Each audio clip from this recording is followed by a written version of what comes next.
Matthew, Mark, Luke, and John. Who were they? Matthew who? Mark who? Luke who? And John who? What were their last names? When did they write? Did they know Jesus Christ? Did they walk with Jesus Christ? Did they eat with Jesus Christ? Did they talk with Jesus Christ? Did they even meet Jesus Christ? The answer is no, no, no, no. Conclusively.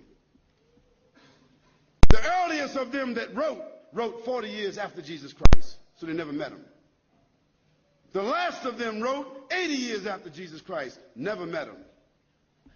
The other thing is, all of them seem to have written the gospel according to. Now, when you write a letter, do you sign it according to? According to is the third party. If Joanne or Jackie or Bobby or Johnny told me something and I wrote it, I would say according to Joanne, Jackie, Bobby, or Ronnie, according to. But those four people would not write a letter and in front of it say Jackie according to Jackie and not even write her last name. Because if Jackie wrote me a check and only said Jackie, I couldn't cash it. And if I was a policeman and I stopped Jackie on the road and she had a license that only said Jackie, she's going to jail.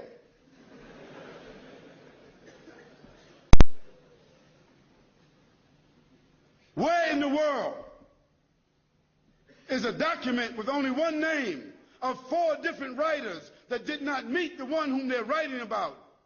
Where is that accepted in the whole world? Nowhere except in the Bible.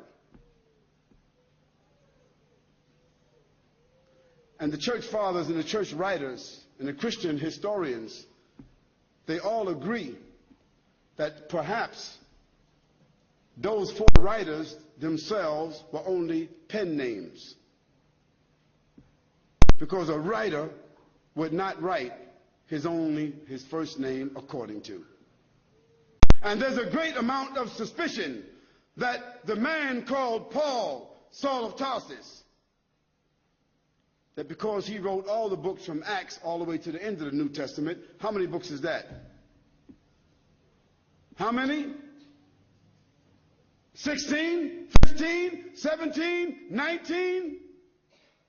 All the books of Acts on, Colossians, Ephesians, Corinthians, Romans, Galatians, all of those books are written by whom?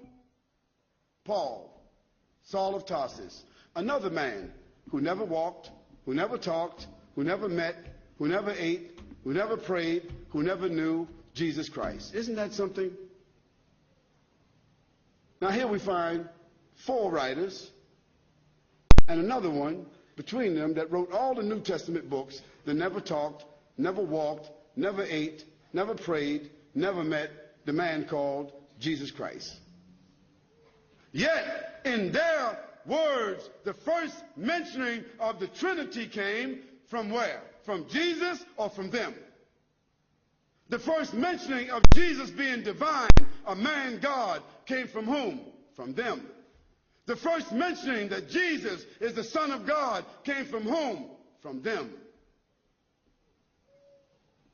Jesus never said in his own words any such words, but it was the men who never met him, who claimed to have written, who didn't know their last names. And Paul, by the way, before he had that vision on the road to Damascus that only he saw and only he heard, guess what his occupation was? Do you know? He was a bounty hunter, a hunter of Christians, hunting them down like animals, binding them and bringing them to where? To Rome, so that they could be executed. Now, if Hitler, after killing thousands of Jews, said that on the road to Berlin, he had a vision that he was named an apostle to the Jews, and he wrote 20 books that all the Jews are supposed to follow, Do you think they would be following that book? I don't understand how people just don't read history.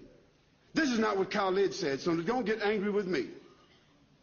This is your own scripture, your own Bible scholars, their own church fathers. All of them agree that Paul never met Jesus, that Matthew, Mark, Luke, and John never met Jesus. By the way, they were not disciples. Nor were they walkers and talkers of the disciples. They were just writers and historians.